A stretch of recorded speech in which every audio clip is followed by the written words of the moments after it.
Formal na inilunsad ng Philippine Heart Association o PHA Central Luzon Chapter ang Heart Alliance, isang flagship program na naglalayong palakasin ang prevention at early response laban sa cardiovascular diseases.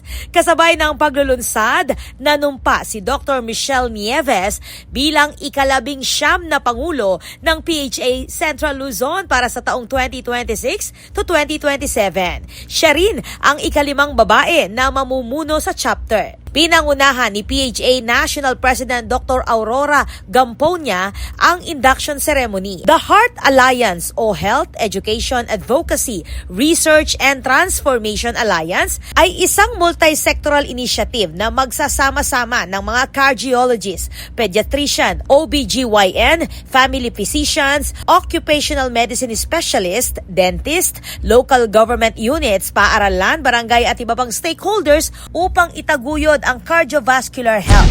Yung sa akin kasi may practice sa pinakabata ko may heart attack 24 years old.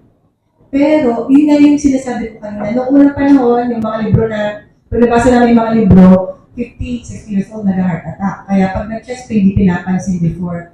Pero yun nga yung research, di ba? So, ito, also sa mga pakikipag-usap ko sa mga ibang cardiologists, sa akin 24. Pero may risk factor. Pinagbabawal na gamot, malakas magsigarilyo, nag-vape, plus lifestyle. Pero meron ding magulang na nagkaroon ng heart attack. So, hindi ka kaya intensive yung screening.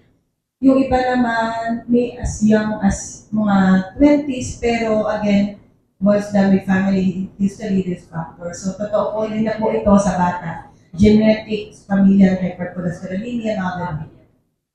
Sa temang Healthy Hearts, Empowered Communities, layunin ng Alliance na palakasin ang kampanya laban sa sakit sa puso sa mga tahanan, paaralan, lugar ng trabaho at komunidad. Ibinahagi rin ni Dr. Gamponia ang mga pangunahing programa ng PHA sa bansa, kabilang ang one cardiologist for every city and province, hands-on CPR training at rheumatic heart disease PH eradication program. Malako, kung hindi mo chine-check, hindi pala effective yung gamot. So you have to make sure that the medicines you are taking are effective so that you have to really come back for consult para ma-check. Umiinom ako nitong ganitong gamot, pero it seems na it does not work or konti lang ang binababa ng blood pressure ko. So another medicine may be added. So yun ang kadalasan na problema. I think may gamot na ako sa high blood, okay na, pero may mga symptoms siya.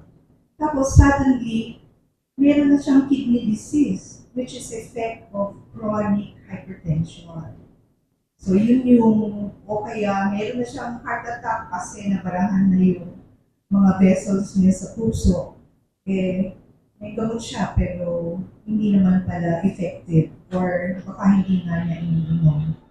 Ayon sa PHA, mahigit kalahati ng kanilang 2,500 na miyembro ay nasa Metro Manila habang tinatayang isang cardiologist lamang ang nagseserbisyo sa bawat 44,000 na Pilipino sa buong bansa. Ako po, Patricia Mamangon para King News Force Pampanga, Balitang Tutu, King Balen Susuyo.